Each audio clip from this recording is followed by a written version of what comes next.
Let's begin with the foundation. DNA is the chemical basis of heredity. Think of it as the biological blueprint. DNA carries the essential information that allows cells to live, to grow, to differentiate, and to replicate. It provides both consistency across generations and the variability needed for evolution. When we look at the genetic units of human DNA, we find two main categories: nuclear DNA and mitochondrial DNA. Starting with nuclear DNA. This is the diploid genome, meaning it has two sets of chromosomes. It is packaged into 23 pairs of chromosomes. Out of these, 22 pairs are homologous and are called autosomes. The last pair are the sex chromosomes, either XX in females or XY in males. Altogether, nuclear DNA consists of about 6 billion bases and approximately 30,000 genes. On the other hand, mitochondrial DNA is non-nuclear. It contains 16,569 base pairs and 37 genes. It has a higher mutation rate compared to nuclear DNA and includes about 128 naturally occurring polymorphisms. Importantly, mitochondrial DNA is inherited only from the mother. Both DNA and RNA are made up of nitrogen bases. These are of two types: purines and pyrimidines. Purines include adenine and guanine, which are present in both DNA and RNA. Pyrimidines include cytosine, found in both DNA and RNA, thymine, which is exclusive to DNA, and uracil, which is exclusive to RNA. Hydrogen bonds can form between a pyrimidine and a purine, leading to Watson-Crick base pairing. In this system, adenine pairs with thymine and guanine pairs with cytosine. Finally, we consider the DNA double helix. In this structure, nucleotide bases pair together to form base pairs. Adenine always binds with thymine, or with uracil in RNA, and cytosine always binds with guanine. The two strands of DNA are oriented in opposite directions. The 5' end marks the beginning of the strand, while the 3' end marks its termination. This framework of DNA structure and organization explains how hereditary information is stored, transmitted, and expressed. Let's review DNA replication, which follows the semi-conservative model. First, the DNA strands separate with the help of an enzyme called Helicase. Once separated, each strand serves as a template. DNA polymerase pairs each base with a new complementary base to form matching strands.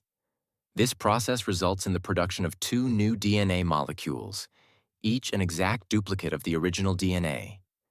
Now moving to the human chromosome. Each chromosome consists of a single linear duplex of DNA that interacts with numerous proteins. When we analyze chromosomes, we often prepare a karyotype. A karyotype is used to check for normality in both chromosome number and structure. Chromosomes are numbered based on their size and the position of the centromere. The short arm is called the P arm, while the long arm is called the Q arm. Regions on the chromosome are counted outward starting from the centromere. Patterns that appear during staining or through fluorescence provide additional structural detail. When considering the genetic content, we distinguish between genotype and haplotype. The genotype refers to the genes present on homologous chromosomes. For example, gene 1 may have variants A and B. Gene 2 may be R and S, and gene 3 may be T and T. The haplotype, however, refers to the collection of genes located on a single chromosome. On the left chromosome, for instance, the set of genes may be BST, while on the right chromosome, the corresponding set may be ART. Together, these details provide a comprehensive understanding of how DNA replication ensures genetic continuity and how chromosomes are organized and studied in human genetics. This image shows a pair of homologous chromosomes side by side. Each chromosome is depicted as a vertical structure with a centromere near the middle and several banding regions that help identify specific loci. On the left chromosome, 3 numbered positions are shown. At position 1, the allele present is B. At position 2, the allele is S. At position 3, the allele is T. On the right chromosome, the corresponding positions carry different or similar alleles. At position 1, the allele is A. At position 2, the allele is R. At position 3, the allele is again a T. Together, this arrangement illustrates the difference between genotype and haplotype. The genotype is defined by the set of alleles across both homologous chromosomes at a given locus. For example, at locus 1, the genotype is A and B. At locus 2, the genotype is R and S. At locus 3, the genotype is T and T. The haplotype refers to the series of alleles found along a single chromosome. On the left chromosome, the haplotype is BST. On the right chromosome, the haplotype is ART. This visual emphasizes how each chromosome contributes to the full genetic picture and how haplotypes and genotypes together describe the genetic variation within an individual. Let us now focus on human gene structure. A gene is made up of 2 primary components, exons and introns. Exons are the coding regions, while introns are the non-coding regions that separate them. The sequence of base pairs within a gene carries the instructions needed to build proteins. These instructions are read and translated during the processes of transcription and translation. Importantly, a different sequence of bases results in a different protein. This is how genetic variation contributes to the diversity of proteins that the human body can produce, ultimately influencing traits, functions, and even disease susceptibility. This diagram represents the structure of a human gene. At the beginning of the gene, on the left side, we see the promoter region. The promoter is highlighted because it plays a key role in initiating transcription, the process by which DNA is copied into RNA.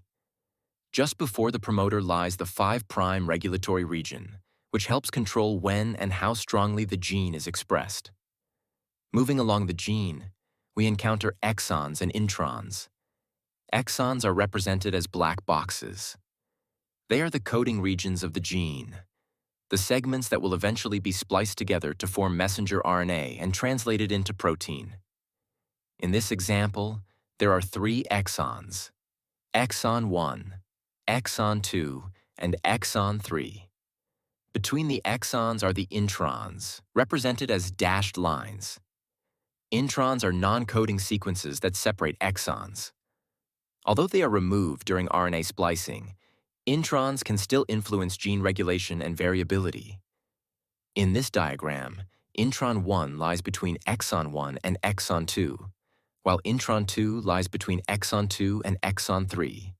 At the far right, we see the 3' regulatory region, which helps control the stability, processing, and eventual translation of the messenger RNA. In summary, the gene is composed of regulatory regions, exons that code for protein, and introns that separate the coding sequences. Together, these elements determine how genetic information is read, regulated, and ultimately expressed as proteins. Let us begin with transcription, the process of creating an RNA copy of a DNA sequence. During transcription, the messenger RNA sequence is built as the complementary strand to the DNA template. An important difference is that in RNA, uracil bases replace thymine bases. Once transcription produces the messenger RNA, it undergoes processing steps before leaving the nucleus. The first step is splicing, where introns, the non-coding segments, are removed and exons are joined together. Next comes capping, in which the 5' end of the RNA is modified to protect it and help it bind to the ribosome. Finally, polyadenylation adds a series of adenine bases, known as the poly-A tail, to the 3' end. This tail stabilizes the messenger RNA and regulates how long it remains intact. Now we move to translation and the genetic code. Each group of 3 nucleotides on the messenger RNA is called a codon. Each codon specifies a particular amino acid. As the ribosome reads through the messenger RNA, codons are translated into amino acids. These amino acids are linked one after another in the proper order to form a polypeptide chain, which then folds into a functional protein. Together, transcription and translation describe the central pathway of molecular biology. DNA is transcribed into RNA, and RNA is translated into protein. This diagram illustrates how the messenger RNA sequence is translated into a peptide sequence. At the top, we see the messenger RNA strand represented as a sequence of nucleotides. Within this strand, there is a special start codon labeled AUG, which signals the ribosome where to begin translation. Later in the sequence, a stop codon appears, shown here as UAA, which tells the ribosome where translation must end. Below the RNA strand, the codons are broken down into sets of 3 nucleotides. For example, AUG, CUC, GGG, AGC, CAU, UAA. Each of these codons corresponds to a specific amino acid. As translation proceeds, the ribosome reads these codons in order and assembles the correct amino acids into a chain. In this case, the resulting peptide sequence is methionine, MET, which always begins the chain, leucine, LE, glycine, GLY, serine, SER, histidine, HIS. This sequence of amino acids forms the beginnings of a protein. In summary, the diagram demonstrates the direct connection between nucleotide codons in messenger RNA and the amino acid sequence of a protein. It shows the precise way in which genetic information is translated into the molecules that carry out cellular functions. Now let's explore genetic mutations. Mutations are changes in the genetic material, and they can occur in different forms. The first type involves alterations in the nucleotide sequence itself. Within this group, there are several possibilities. Point mutations, where a single nucleotide is substituted for another. Insertions, where one or more nucleotides are added into the sequence. Deletions, where one or more nucleotides are removed from the sequence. Beyond these smaller changes, mutations can also occur on a larger scale. These include chromosomal rearrangements, where sections of a chromosome are reorganized. Chromosomal deletions, where large portions of a chromosome are lost. Gene amplification, where copies of a gene are multiplied, leading to overexpression. Together, these forms of mutation contribute to genetic variation, but can also lead to disease when critical genes are disrupted. This table explains different types of genetic mutations and what happens in each case. The first category is the germline mutation. These occur in the reproductive cells, meaning that they can be inherited and passed down from one generation to the next. Next, we have the missense mutation. In this case, a single nucleotide in the DNA sequence is altered. That change causes a different amino acid to be incorporated into the protein. As a result, the protein's structure and function may be altered, sometimes with significant consequences. The third type is the silent mutation. Just like the missense mutation, a nucleotide in the sequence is changed. However, in this case, the alteration does not change the amino acid being produced. Because the amino acid remains the same, the protein is usually unaffected. The fourth type is the nonsense mutation. Here, the nucleotide alteration results in a stop codon being introduced too early. This prematurely halts protein synthesis, often leading to a shortened and non-functional protein. Finally, we see the frameshift mutation. This occurs when nucleotides are either inserted or deleted from the sequence. Such a change shifts the reading frame of the genetic code, completely altering how codons are read. Because of this, every amino acid after the mutation may be different, and the resulting protein is usually non-functional. In summary, Germline mutations can be inherited. Missense mutations change an amino acid. Silent mutations do not change the amino acid. Nonsense mutations introduce an early stop signal. Frame shift mutations alter the reading frame, changing the whole downstream protein sequence. Now let us focus on somatic mutations. Somatic mutations occur in body cells, not in reproductive cells. Because of this, they are not inherited but can have profound effects on the individual. These mutations can accumulate in daughter cells as they divide. Over time, if enough mutations build up, the cells may begin dividing uncontrollably, which can lead to tumor development. Somatic mutations may arise in different ways. One source is DNA replication errors, where the wrong bases are incorporated into the sequence during cell division. They can also occur when cells are exposed to mutagens, which are DNA-damaging agents. Examples include radiation, such as ultraviolet light, X-rays, or radioactivity. Chemicals that bind to DNA or react with it. Reactive oxygen compounds, which damage DNA and disrupt its structure. Finally, when a genetic variation is found in the population with a frequency greater than 1%, it is referred to as a polymorphism rather than a rare mutation. In summary, somatic mutations are errors or damage that arise in body cells, often leading to disease or cancer, especially when cell division becomes uncontrolled. Now let us turn to genetic diseases. The first category is chromosomal defects. These include large-scale changes in the structure or number of chromosomes. Examples include the gain or loss of an entire chromosome, which is known as aneuploidy. The gain or loss of a part of a chromosome, referred to as a deletion. The transfer of a segment from one chromosome to another, which is called a translocation. And finally, the reversal of a segment within a chromosome, which is an inversion. The second category involves single gene disorders. These are caused by mutations in a single gene. Such disorders can be dominant or recessive in inheritance, and they may be either X-linked or autosomal, depending on which chromosome the gene is located on. The third category is multigenic traits. These are more complex because they involve the interaction of multiple genes. Multigenic traits are difficult to analyze genetically since they do not show simple inheritance patterns. In addition, environmental factors often contribute to whether or not the disease develops. In summary, genetic diseases can arise from large chromosomal defects, from single gene mutations, or from the combined influence of multiple genes and environmental factors. This table explains the major categories of chromosomal defects.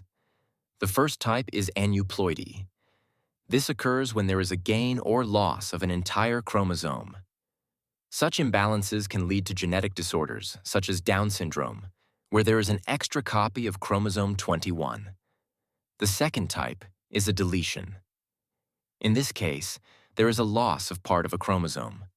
Because genes are missing, deletions can cause serious consequences depending on which segment is lost. The third type is a translocation. This happens when a segment of one chromosome is transferred to another chromosome. Translocations can disrupt normal gene regulation or cause fusion genes, some of which are linked to cancers. The fourth type is an inversion. Here, a segment of a chromosome is reversed within the chromosome. Even though no DNA is lost, the reversal can interfere with how genes are expressed or paired during meiosis. In summary, aneuploidy changes the number of chromosomes. Deletions remove chromosome segments. Translocations move segments between chromosomes. Inversions reverse segments within the same chromosome. These structural and numerical changes highlight how fragile chromosomal balance is and how its disruption can lead to genetic disease. Let us review the key concepts of Mendelian genetics. Genes are inherited in pairs, one copy from the mother and the other from the father. Together, these paired genes determine traits that may be expressed in an individual. We begin with autosomal traits, which are inherited on the autosomes, meaning they are not located on the X or Y sex chromosomes. For autosomal dominant inheritance, a single abnormal gene is sufficient to cause a specific phenotype. Affected individuals usually have an affected parent. Each child of an affected parent has a 50% chance of inheriting the abnormal allele. Individuals who are unaffected will not pass the condition to their children. Both males and females are affected equally.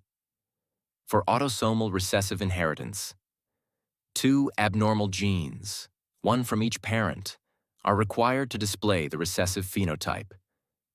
Carriers, who have one dominant and one recessive allele, do not show the disease but can pass it on. When both parents are carriers, there is a 25% chance of having an affected child. Individuals with recessive conditions may have parents who appear unaffected, which explains why these disorders often skip generations.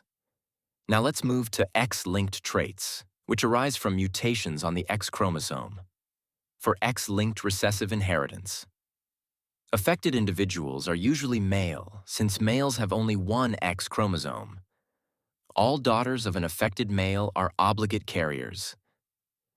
Sons of affected males are not affected, because they inherit the Y chromosome from their father. Females require 2 defective copies to be affected, while males require only 1 defective copy. For X-linked dominant inheritance, all daughters of an affected male will be affected.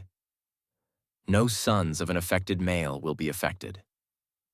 An affected female has a 50% chance of having an affected child. All affected individuals must have an affected parent. In summary, Mendelian inheritance explains how genetic traits are passed down through families, whether through dominant, recessive, or X-linked patterns. Let's review mitosis, meiosis, and chromosomal crossover. We begin with mitosis. Mitosis is the process of cell division in somatic cells. A diploid cell divides to produce another identical diploid cell. This ensures that tissues can grow, repair, and replace cells without changing the genetic content. Normally, mitosis does not involve recombination, so the daughter cells are genetic copies of the parent cell. Next, we move to meiosis, which occurs only during gamete formation. Here, a diploid progenitor cell divides to produce 4 haploid gametes, sperm in males or eggs in females. Unlike mitosis, meiotic recombination is frequent, introducing genetic diversity into the gametes. Finally, let us consider chromosomal crossover, also known as genetic recombination. This occurs during prophase 1 of meiosis, when homologous chromosomes pair up. Matching regions of these chromosomes can break and reconnect to the opposite chromosome. This process exchanges genes between chromosomes, ensuring that offspring inherit unique combinations of genetic material from their parents. In summary, mitosis produces identical diploid cells for growth and repair. Meiosis produces 4 haploid gametes with genetic variation. Chromosomal crossover during meiosis introduces new combinations of genes,